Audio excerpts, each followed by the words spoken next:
zezo no ensonga z'abeesigye ate mu malala ge tulina minisita omujja omulonde Henry Tumukunde agambye nti wakufaafaagana ne bakifeesi nti era agenda kubalinnya ku nfeete ebyo ngo bitadde ku bbali.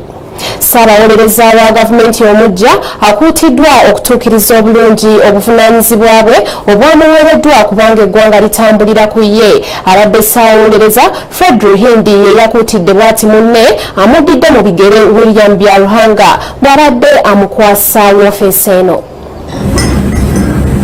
Mukwano gwange oyo mugambe ofiisi eno kasa mmemme.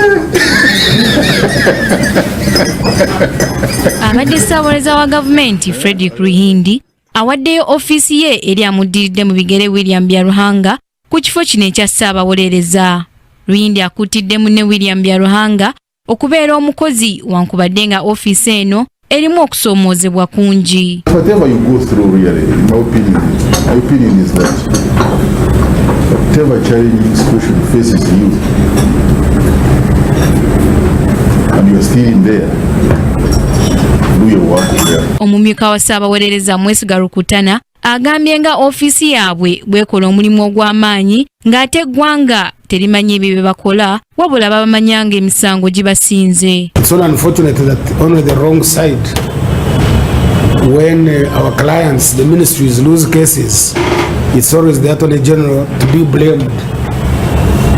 Actually, the other day when they were vetting me, they said, you people in the Attorney General's chambers, you do quite a lot of work, but it never goes to the public realm. The public knows you only when you lose cases. Ate ye ssaabawolereza omujja William Byaruhanga asuubizza okukola obutaweera okulaba nti ofiisi yaabwe etuukiriza ebyo ebigyetaagisa. I'm going to try. I might not be as capable as Fred in terms of very personal relations, but Rukutana will help me to say now on this one you go slowly. Byaruhanga abadde omu ku bapuliida abakuukutivu mu Kampala nga kino kye kyawaliriza Pulezidenti Museveni okumulonda ku ssaabawolereza wa gavumenti. Kura Kingdom TV, Samla Hanifa amalindirire. This is Kingdom TV.